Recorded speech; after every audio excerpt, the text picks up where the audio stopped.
ആറാം ക്ലാസ്സിലെ social science first chapter early humans and civilisations, ആദിമ മനുഷ്യരും സംസ്കാരങ്ങളും. ജവഹർലാൽ നെഹ്റു തൻ്റെ മകൾ ഇന്ദിരാഗാന്ധിക്ക് അയച്ച കത്തിലെ ഒരു ഭാഗമാണ് കൊടുത്തിരിക്കുന്നത്. Letters from a father to his daughter by Jawaharlal Nehru. അതൊന്ന് വായിച്ചു നോക്കാം. Probably the first men were hardly men like we know them today. They must have been half apes, half men, living rather like monkeys. Do you remember going with us to see a professor in Heidelberg in Germany? He showed us a little museum full of fossils and especially an old skull which he kept carefully locked up in a safe. The skull was supposed to belong to one of these earliest men. We now call him the Heidelberg man simply because the skull was found buried near Heidelberg.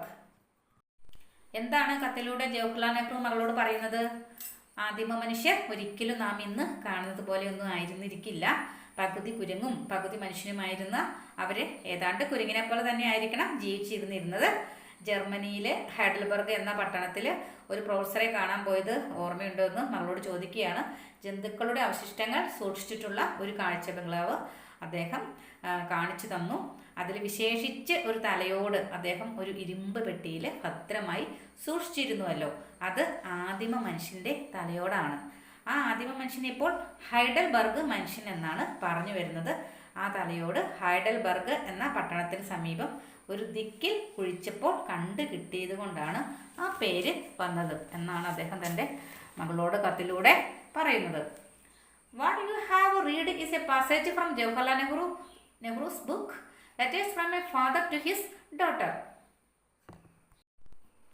What is the historical remain that Jawaharlal Nehru mentions here? ഒരച്ഛൻ മകൾക്ക് അയച്ച കത്തുകൾ എന്ന ജവഹർലാൽ നെഹ്റുവിൻ്റെ പുസ്തകത്തിലെ ഒരു ഭാഗമാണ് നമ്മൾ വായിച്ചത്. ഇതിൽ ജവഹർലാൽ നെഹ്റു പരാമർശിക്കുന്ന ചരിത്രശേഷിപ്പ് എന്താണ് ആ ഹിസ്റ്റോറിക്കൽ റിമൈൻ എന്ന് പറയുന്നത്? ആൻ ഓൾഡ് സ്കൾ, അല്ലേ, ഒരു പഴയ തലയോട്. According to him where was it obtained from? ഇത് എവിടെ നിന്ന് ലഭിച്ചു എന്നാണ് അദ്ദേഹം സൂചിപ്പിക്കുന്നത്. എവിടെ നിന്നാണ് ലഭിച്ചത്? Near Heidelberg in Germany. ജർമ്മനിയിലെ ഹൈഡൽബർഗിനടുത്ത് നിന്നാണ് ഇത് ലഭിച്ചതെന്നാണ് അദ്ദേഹം സൂചിപ്പിക്കുന്നത്. This historical remain of the primitive humans is estimated to be lakhs of years old. ആദിമ മനുഷ്യൻ്റെ ഈ ചരിത്രശേഷിപ്പിന്, അതായത് ഈ ഹിസ്റ്റോറിക്കൽ റിമൈന് ലക്ഷക്കണക്കിന് വർഷങ്ങൾ പഴക്കമുണ്ടെന്നാണ് കണക്കാക്കപ്പെട്ടിരിക്കുന്നത്. Next page. Can you think of people who lived all these years ago or about that period?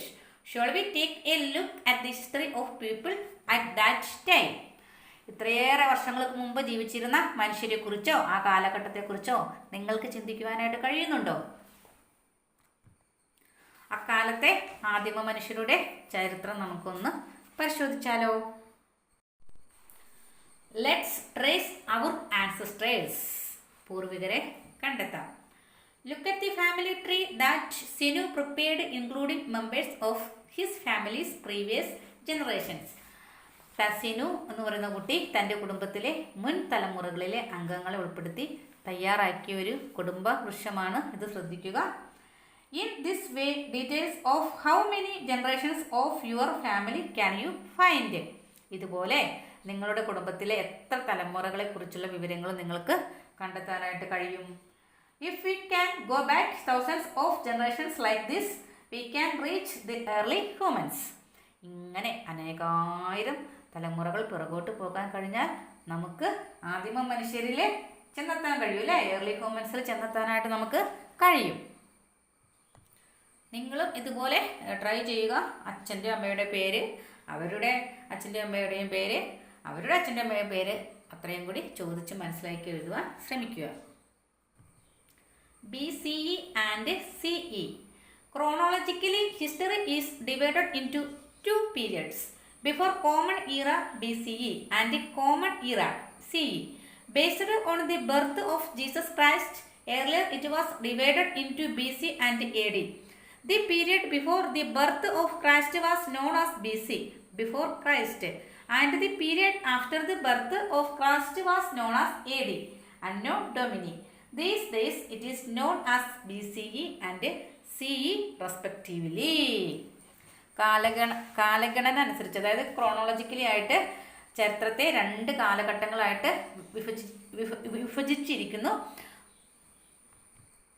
തിരിച്ചിരിക്കുന്നു. പുതുവർഷത്തിന് മുമ്പും, അതായത് ബിഫോർ കോമൺ ഇറ, പുതുവർഷവും യേശുവിൻ്റെ ജനനത്തെ അടിസ്ഥാനമാക്കി മുൻകാലങ്ങളിൽ BC, AD എന്നിങ്ങനെയാണ് വിഭജിച്ചിരുന്നത്. ക്രിസ്തു ജനിക്കുന്നതിന് മുമ്പുള്ള കാലം BC എന്നും ക്രിസ്തുവിൻ്റെ, അതായത് ബിഫോർ ക്രൈസ്റ്റ്, ക്രിസ്തുവിൻ്റെ ജനനത്തിന് ശേഷമുള്ള കാലം AD, അന്നോ ഡൊമിനി എന്നുമാണ് അറിയപ്പെട്ടിരുന്നത്. ഇന്ന് ഇത് യഥാക്രമം BCE എന്നും CE എന്നുമാണ് അറിയപ്പെടുന്നത്. Next page.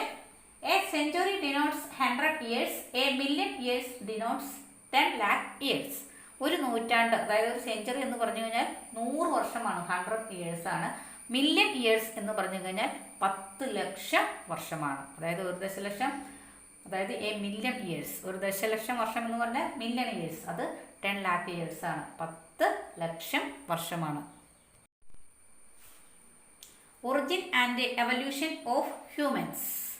മനുഷ്യരുടെ ഉത്ഭവവും പരിണാമവും. Human fossils are important sources that help us to learn about the history of early humans. It is by scientifically calculating the age of such fossils that the history of the origin and the evolution of human is written.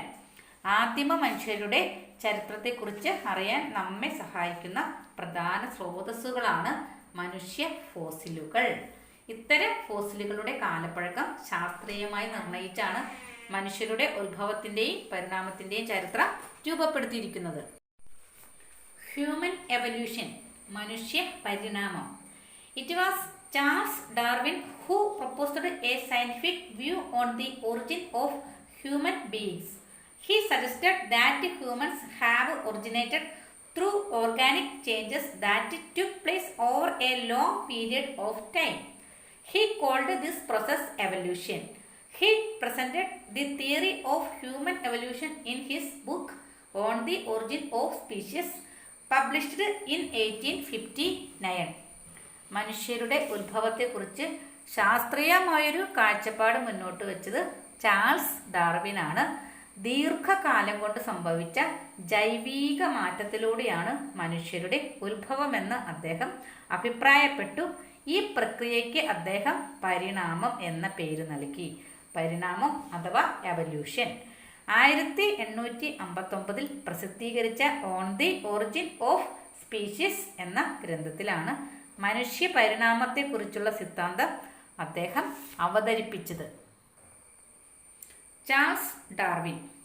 Charles Darwin was born in England on February 12, 1809. He is a naturalist who helped in understanding the process that led to the origin of life on Earth and the diversity of living organisms. Charles Darwin explained through his theory of evolution that all living species evolved over a period of time and took millions of years to reach its present form. 1809 ഫെബ്രുവരി 12 ഇംഗ്ലണ്ടിലാണ് അദ്ദേഹം ജനിച്ചത്. ഭൂമിയിലെ ജീവന്റെ ഉത്ഭവത്തിലേക്കും ജീവജാലങ്ങളുടെ വൈവിധ്യത്തിലേക്കും നയിച്ച പ്രക്രിയകൾ മനസ്സിലാക്കാൻ സഹായിച്ച പ്രകൃതി ശാസ്ത്രജ്ഞനാണ് ചാൾസ് ഡാർവിൻ. എല്ലാ ജീവജാലങ്ങളും പരിണമിച്ച് രൂപപ്പെട്ടതാണെന്നും ഓരോ ജീവിവർഗവും ഇന്നത്തെ രൂപത്തിലെത്താൻ അനേക ലക്ഷം വർഷങ്ങൾ എടുത്തുവെന്നും ചാൾസ് ഡാർവിൻ തൻ്റെ പരിണാമ സിദ്ധാന്തത്തിലൂടെ വിശദീകരിക്കുന്നു. Fossils. Fossils are the remains of ancient plants, animals and humans. These are generally embedded in rocks and have been preserved for millions of years. ഫോസിലുകൾ എന്താണ്? പുരാതന സസ്യങ്ങൾ, മൃഗങ്ങൾ, മനുഷ്യർ എന്നിവയുടെ ശേഷിപ്പുകളാണ് ഫോസിലുകൾ എന്ന് പറയുന്നത്. പൊതുവെ പാറകളിൽ പതിഞ്ഞിരിക്കുന്ന ഇവ ദശലക്ഷക്കണക്കിന് വർഷങ്ങളായിട്ട് സംരക്ഷിക്കപ്പെട്ടിരിക്കുന്നു. ആൻസസ്റ്റേഴ്സ് ഓഫ് ഹ്യൂമൻസ്, മനുഷ്യരുടെ പൂർവികർ. Early humans evolved millions of years ago. Human evolution began from primates, a category of mammals. Observe the flowchart. The includes the various stages of evolution. ആദിമ മനുഷ്യർ രൂപം കൊണ്ടത് ദശലക്ഷക്കണക്കിന് വർഷങ്ങൾക്ക് മുമ്പാണ്. സസ്തനികളിൽ ഒരു വിഭാഗമായ പ്രൈമേറ്റുകളിൽ നിന്നാണ് മനുഷ്യ പരിണാമം ആരംഭിക്കുന്നത്. പരിണാമത്തിൻ്റെ വിവിധ ഘട്ടങ്ങൾ ഉൾപ്പെടുത്തിയിട്ടുള്ള ഫ്ലോ ചാർട്ട് നോക്കാം. പ്രൈമേറ്റ്സ് എന്ന് പറഞ്ഞാൽ എ കാറ്റഗറി ഓഫ് മാമൽസ്, സസ്തനികളിൽ ഒരു വിഭാഗമാണ്. ഹോമിനോയിഡ്സ് എന്ന് പറഞ്ഞാൽ വോക്ക്ഡ് ഓൺ 4 legs, 4 കാലിൽ നടക്കുന്നവരായിരുന്നു.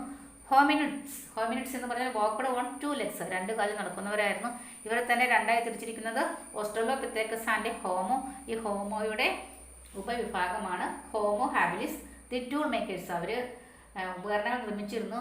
ഹോമോ ഇറക്ട്സ്, അവർ ദി അപ്രൈറ്റ് ഹ്യൂമൻസ് ആയിരുന്നു, അതായത് നിവർന്നു നിൽക്കുന്ന മനുഷ്യരായിരുന്നു. Homo sapiens, the wise or thinking man, അവർ ബുദ്ധിയുള്ളവരും ചിന്തിക്കുന്നതുമായ മനുഷ്യന്മാരായിരുന്നു.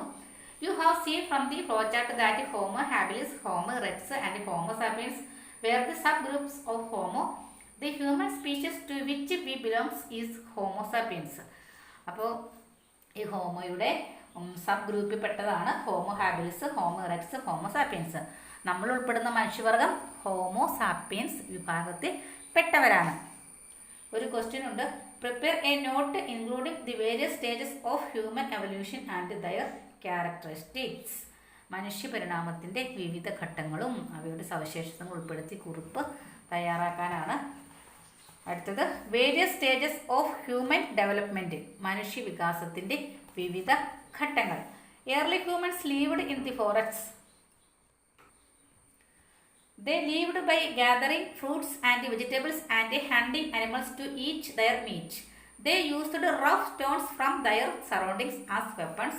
Since stones were used as weapons, this period is called the Stone Age.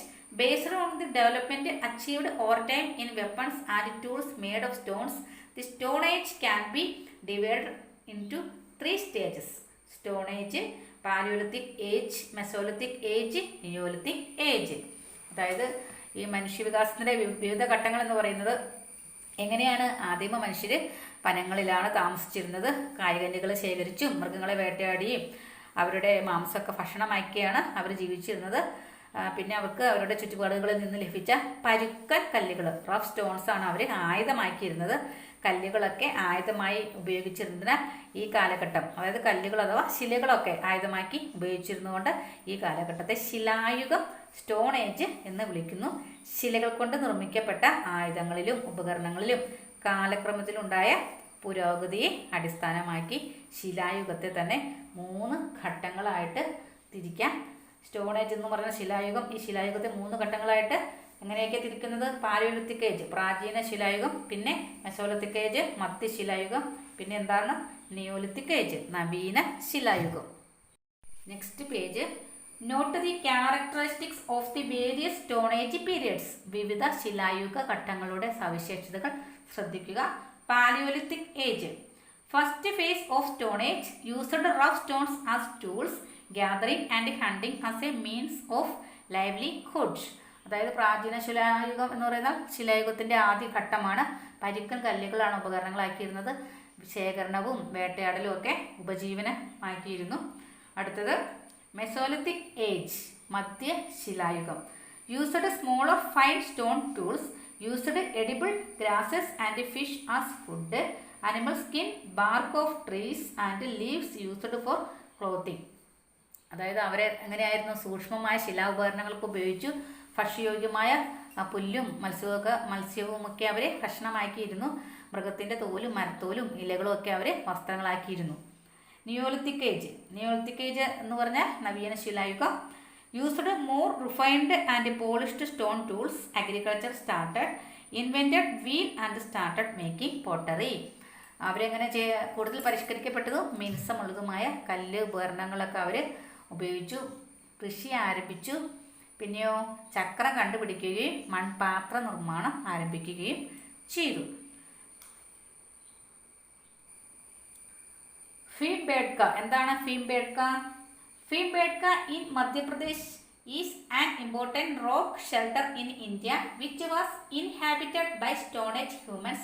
The paintings inside this cave tell us about the varied ways of life of ancient humans. These cave paintings are also a proof of their communication. ഭീംബേഡ്ക എന്ന് പറഞ്ഞാൽ ശിലായുഗ മനുഷ്യർ താമസിച്ചിരുന്ന ഇന്ത്യയിലെ ഒരു പ്രധാന ഗുഹാ കേന്ദ്രമാണ്. ഇത് മധ്യപ്രദേശിലാണ് സ്ഥിതി ചെയ്യുന്നത്. പ്രാചീന മനുഷ്യരുടെ വിവിധ ജീവിത രീതികളെക്കുറിച്ച് ഇവിടുത്തെ ഈ ഗുഹയിലെ ചിത്രങ്ങളൊക്കെ നോക്കിയാൽ മനസ്സിലാകും. അവരുടെ ആശയവിനിമയത്തിൻ്റെ തെളിവുകൾ കൂടിയാണ് ഈ ഗുഹാചിത്രങ്ങൾ. അവരെങ്ങനെയൊക്കെയാണ് സംസാരിച്ചിരുന്നതെന്ന് നമുക്ക് ഈ ചിത്രങ്ങൾ കൂടി മനസ്സിലാകും. നെക്സ്റ്റ് പേജ് ഒരു ആക്ടിവിറ്റിയാണ് പറഞ്ഞിരിക്കുന്നത്. Write the characteristics of the Palaeolithic, Mesolithic and Neolithic periods on strips and place them in a bowl. Arrange the charts with the names of these stone age periods in the class room. The children may pick the strips from the bowl and paste them on the corresponding chart in the correct order. അതായത് പ്രാചീന ശിലായുഗം, മധ്യശിലായുഗം, നവീന ശിലായുഗം എന്നിവയുടെ പ്രത്യേകതകൾ സ്ട്രിപ്പുകൾ എഴുതി ബൗളിൽ വെക്കുക. വിവിധ ശിലായുഗങ്ങളുടെ പേരുകൾ എഴുതിയ ചാർട്ടുകൾ ക്ലാസ്സിൽ ക്രമീകരിക്കുക. കുട്ടികൾ സ്ട്രിപ്പുകൾ എടുത്ത് ഉചിതമായ രീതിയിൽ ചാർട്ടിൽ ഒട്ടിക്കുക. Beginning of agriculture and settled life. കൃഷിയുടെ ആരംഭവും സ്ഥിരമായുള്ള വാസവും. You have seen that agriculture began in the Neolithic period. As human started farming it became necessary for them to settle near the farm lands. They settled near their farms to maintain the crops, protect the fields from wild animals and to care for their domesticated animals. കൃഷിയുടെ ആരംഭം എന്ന് പറയുന്നത് നവീന ശിലായുഗത്തിലാണെന്ന് കണ്ടു അല്ലേ. കൃഷി ചെയ്യാനായിട്ട് മനുഷ്യർ ആരംഭിച്ചു. ആ സമയത്ത് മനുഷ്യർക്ക് കൃഷിയിടങ്ങൾക്ക് സമീപം തന്നെ താമസിക്കേണ്ടതായിട്ട് വന്നു. കൃഷി പരിപാലിക്കാനും കൃഷിയിടങ്ങളെ വന്യജീവികളിൽ നിന്നൊക്കെ രക്ഷപ്പെടുത്താനും സംരക്ഷിക്കാനും വേണ്ടിയിട്ട്, പിന്നെ പരിപാലനത്തിന് വേണ്ടിയിട്ടൊക്കെ അവർക്ക് കൃഷിയിടങ്ങൾക്ക് സമീപത്തായിട്ട് അവർ സ്ഥിരവാസം ഉറപ്പിച്ചു. What all changes might settled life have brought about in humans. സ്ഥിരവാസം മനുഷ്യരിൽ എന്തൊക്കെ മാറ്റം ഉണ്ടാക്കിയിട്ടുണ്ടാവുമെന്നാണ് question. Settled life and changes, സ്ഥിരവാസവും മാറ്റങ്ങളും എന്തൊക്കെയാണ്? Dwellings began to be built. വാസസ്ഥലങ്ങൾ നിർമ്മിച്ചു തുടങ്ങി. അതായത് അവർക്ക് താമസിക്കാനായിട്ട് ചെറിയ ചെറിയ വീടുകളൊക്കെ അവർ പണിത് തുടങ്ങി. People began to interact more with each other and marked the beginning of organised social life. ജനങ്ങൾ തമ്മിൽ കൂടുതൽ ഇടപഴകി തുടങ്ങി. പിന്നെയോ അവർ സംഘടിതമായിട്ടൊരു സാമൂഹിക ജീവിതത്തിന് തുടക്കം കുറിക്കുകയും ചെയ്തു. Settlements gradually developed in to villages and urban centres. സ്ഥിരവാസം കേന്ദ്രങ്ങൾ, അതായത് ഇവരിപ്പോൾ താമസിച്ചുകൊണ്ട് സ്ഥിര താമസ കേന്ദ്രങ്ങളൊക്കെ ക്രമേണ ഗ്രാമങ്ങളായിട്ടും നഗരങ്ങളായിട്ടും വികാസം പ്രാപിച്ചു. ഫ്രം സ്റ്റോൺ ടു മെറ്റൽ, ശിലയിൽ നിന്നും ലോഹത്തിലേക്ക്. Observe the pictures given above. What materials are they made of. അതായത് ഈ ചിത്രങ്ങൾ നിരീക്ഷിച്ചിട്ട് ഇവ എന്ത് വസ്തുക്കൾ കൊണ്ടാണ് നിർമ്മിച്ചിരിക്കുന്നതെന്ന് പറയുക. എന്താണ് ആദ്യത്തെ പിക്ചർ കണ്ടിട്ട് നമുക്ക് സ്റ്റോൺ ആണത് അല്ലേ, അതായത് ശിലകൾ, കല്ലുകൾ കൊണ്ട് ഉണ്ടാക്കിയ ഉപകരണങ്ങളാണ്. രണ്ടാമത്തെ എന്താണ്? മെറ്റലാണ്, ലോഹം കൊണ്ട് ഉണ്ടാക്കിയതാണ്. Next page. Do you know which was the first metal used by humans. നിങ്ങൾക്കറിയാമോ മനുഷ്യർ ആദ്യമായിട്ട് ഉപയോഗിച്ച ലോഹം ഏതാണെന്ന് അറിയാമോ എന്നാണ് ചോദിച്ചിരിക്കുന്നത്. ഏതാണ്? കോപ്പർ ആണല്ലേ, ചെമ്പാണ് മനുഷ്യൻ ആദ്യമായിട്ട് ഉപയോഗിച്ച ലോഹം. Copper was the first metal used by humans. The period when humans used weapons and tools made of metal is called the Metal Age. Since copper was not strong enough for tilling the soil and cutting trees, they mixed copper and tin to make a harder and stronger alloy called bronze. The period when weapons and tools made of bronze were used is known as the Bronze Age. അതായത് ചെമ്പായിരുന്നു ആദ്യം മനുഷ്യർ ഉപയോഗിച്ചിരുന്ന ലോഹമെന്ന് പറയുന്നത്. ലോഹങ്ങൾ കൊണ്ട് ആയുധങ്ങളും ഉപകരണങ്ങളും നിർമ്മിച്ച് ഉപയോഗിച്ചിരുന്ന കാലഘട്ടത്തെ ലോഹയുഗം എന്നാണ് വിളിക്കുന്നത്. മെറ്റൽ ഏജ് എന്നാണ് വിളിക്കുന്നത്.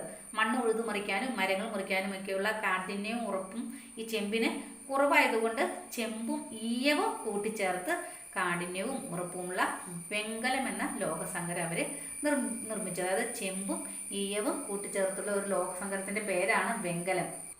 അതായത് കോപ്പറും ടിന്നും കൂട്ടിച്ചേർത്തുണ്ടാക്കിയ ലോഹസങ്കരമാണ് അലോയാണ് ബ്രോൺസ് എന്ന് പറയുന്നത്. ഈ വെങ്കലം കൊണ്ടുള്ള ആയുധങ്ങളും ഉപകരണങ്ങളും ഒക്കെ ഉപയോഗിച്ചിരുന്ന കാലഘട്ടം വെങ്കലയുഗം അഥവാ ബ്രോൺസ് ഏജ് എന്ന് അറിയപ്പെട്ടു. With the use of bronze tools there occurred significant changes in human life. Let's see what they were. വെങ്കലം കൊണ്ടുള്ള ഉപകരണങ്ങൾ ഉപയോഗിക്കാൻ ആരംഭിച്ചതോടെ മനുഷ്യ ജീവിതത്തിൽ കാതലായ മാറ്റങ്ങൾ ഉണ്ടായി. അവ എന്തൊക്കെയാണെന്ന് നമുക്ക് നോക്കാം. The use of bronze and changes in human life. വെങ്കലത്തിൻ്റെ ഉപയോഗം മനുഷ്യ ജീവിതത്തിലുണ്ടായ മാറ്റങ്ങൾ എന്തൊക്കെയാണ്? Bronze tools helped in expanding agricultural land. വെങ്കലം കൊണ്ടുള്ള ഉപകരണങ്ങൾ കൃഷിയിടങ്ങളിൽ, അതായത് ഈ വെങ്കലം കൊണ്ടുള്ള ഉപകരണങ്ങളൊക്കെ കൃഷിയിടങ്ങളിൽ ഒരുപാട് വ്യാപിച്ചു. അതായത് ഈ വെങ്കലം കൊണ്ടുള്ള ഉപകരണങ്ങൾ വന്നതോടുകൂടി കൃഷിയിടങ്ങളൊക്കെ ഒരുപാട് വ്യാപിച്ചു എന്നാണ്. അടുത്തത് the expansion of agricultural land led to an increase in agricultural production. കൃഷിയിടങ്ങളുടെ, അതായത് ഈ കൃഷിയിടങ്ങൾ ഒരുപാട് ഇങ്ങനെ വ്യാപിച്ചില്ല, ഒരുപാട് സ്ഥലത്ത് കൃഷിയൊക്കെ ചെയ്തു തുടങ്ങിയപ്പോൾ കാർഷിക ഉൽപാദന വർധനവിന് കാരണമായി. ഒരുപാട് ഉൽപ്പന്നങ്ങളൊക്കെ വർദ്ധിച്ചു. The increase in agricultural production paved the way for the exchange of products and the development of centres of exchange. അതായത് ഈ കാർഷികോൽപാദനങ്ങളൊക്കെ ഒരുപാട് വർദ്ധിച്ച് വന്നപ്പോൾ ഉൽപ്പന്നങ്ങളുടെ കൈമാറ്റത്തിനും കൈമാറ്റ കേന്ദ്രങ്ങളുടെ വികാസത്തിനും വഴിയൊരുക്കി. The centres of exchange later transformed in to towns and cities. ഈ കൈമാറ്റ കേന്ദ്രങ്ങളൊക്കെ പിൽക്കാലത്ത് പട്ടണങ്ങളായും നഗരങ്ങളായും രൂപപ്പെട്ടു. അതായത് കൈമാറ്റം നടക്കുന്ന സെൻറ്റേഴ്സൊക്കെ പിന്നീട് പട്ടണങ്ങളായിട്ടും സിറ്റീസായിട്ടും ടൗൺസൊക്കെ ആയിട്ട് രൂപപ്പെട്ടു. Compare and prepare a note on the features of human life in the Stone Age and the Bronze Age. ശിലായുഗത്തിലെയും വെങ്കലയുഗത്തിലെയും മനുഷ്യ ജീവിതത്തിൻ്റെ സവിശേഷതകൾ താരതമ്യം ചെയ്ത് കുറിപ്പ് തയ്യാറാക്കാനാണ് പറഞ്ഞിരിക്കുന്നത്. നെക്സ്റ്റ്, ബ്രോൺസ് ഏജ് സിവിലൈസേഷൻ, വെങ്കലയുഗ സംസ്കാരങ്ങൾ.